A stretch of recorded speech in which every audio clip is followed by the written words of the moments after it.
Just Call Me Angel of the Morning, that delightful tune. It's a great song. And Billie Davis's version of it that time. So, Billie, you know, a lot of artists have done that one. Yeah. What made you sing that song?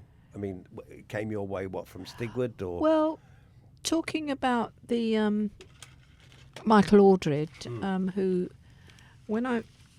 because I first recorded with Decca and then I went back. I went EMI and I went where I did the Mike Sarn things and different things like that. What You Gonna Do was EMI.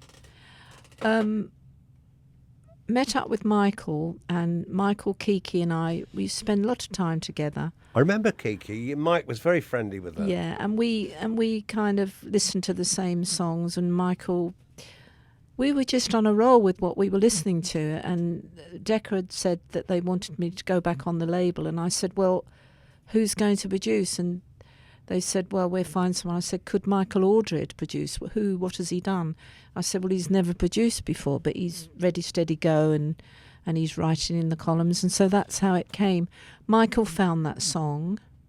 He was good like that. Yeah, and he got all the girls, all those, and the lovely thing is that the next song that maybe we will play. I've got Tell Him lined up. Oh, okay. You've got Madeleine Bell, you've got Doris Troy, you've got P.P. Arnold. That's how Pat came to do Angel of the Morning, because she heard the version, and then she was managed by Andrew Oldham at the time. That's right. And they went and recorded her. Her version is very different from mine, but it's a Chip Taylor song, and Chip Taylor is John Voight's brother. All right, we're going to play Tell Him now. This is one that's well Little known. Sprite here. Okay, right. Tell Him. Let's bring that up.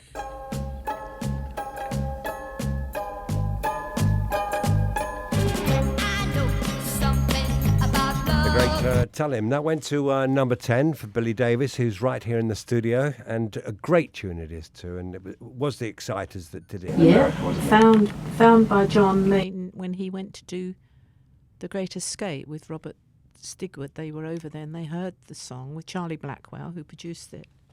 Yeah, and brought it back to record. So you were actually signed to Robert Stigwood? Yes. Nice man. He gave me the Bee Gees tour to compare.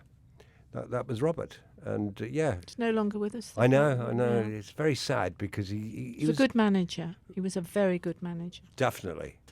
And cool. What a cool guy. I mean, nothing was a big deal, was it?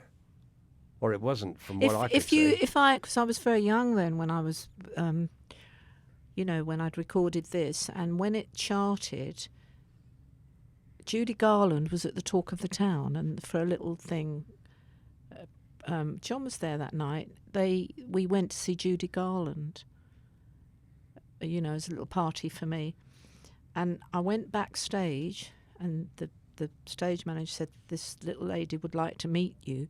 And Judy wasn't having a very good night. She was great on the stage, but and they opened the door, and she threw her slipper. What, at you? No, she just threw it, and I ducked, and it hit the road manager. And he said, the stage manager said, I don't think it's the right time.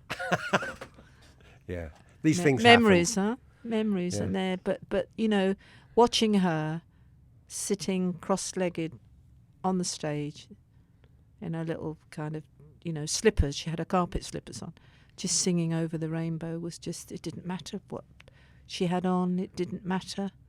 It was just magical. Tell me, did you ever go through a diva time?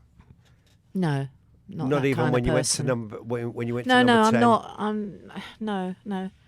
I mean, again, as I say, if I could go on in just a t-shirt and I'd rather do that. I mean, I've had people trying to put me in all sorts of clothes and, things that are not really me. But then they, when you're with the record company, the PR and the publicist, they have a certain way they would like you to be. To see you. But it's not always how you want to be, is it? Did you go through the leather look? Yes, I always wore just the leather skirt and the little top. Yeah. I got a feeling about that, yeah. So the fetish look. Well, leather skirt. don't you? You still work with people like Marty Wilde. We've got Marty. I'm supporting Marty next year Mm-hmm. at the Crescit, is it, in Peterborough? That's Can February. I ask you, you know, when you're on the road with people, is there anybody you haven't liked working with? Now's your chance. Well, I don't like dramas with people. I just think, well, I know you can catch people in the wrong.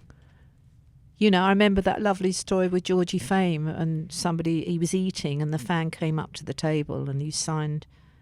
He was in the middle of eating, and the fan was still standing there because he was in awe of him. And Georgie turned around and said, "You're hovering, you're hovering." He didn't mean it in a bad way, but I think there's a time and a place sometimes. We're going to play the first one. Oh, okay. And this is another delightful song. It's called "I Want You to Be My Baby." So Billie Davis. I Want You to Be My Baby. Another great one from the Decca tapes there. The Decca years, rather. Anthology, isn't it? Yeah. This is a great...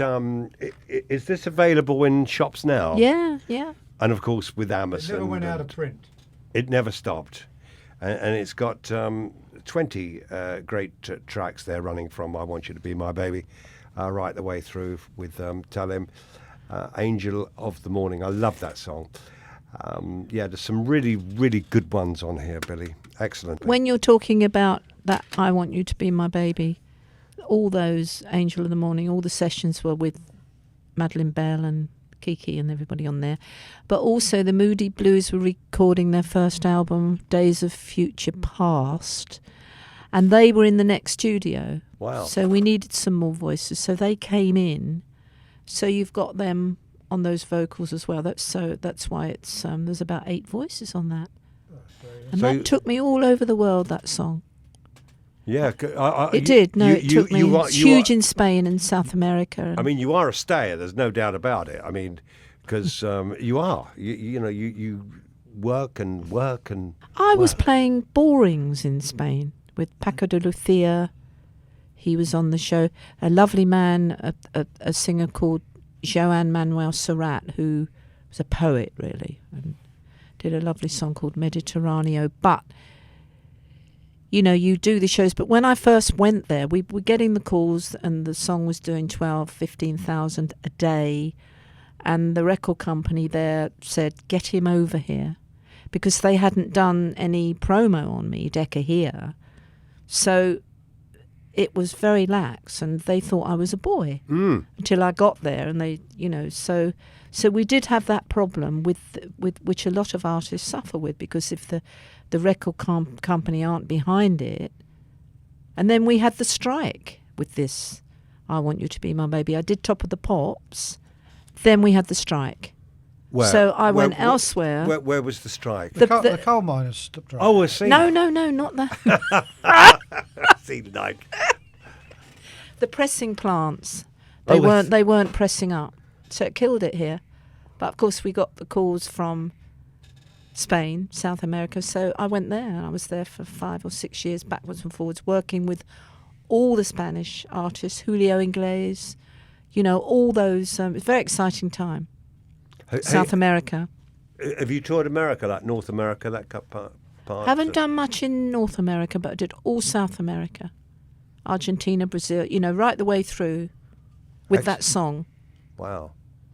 Yes, a lady who's certainly It was been around. great. When I think about all your charms,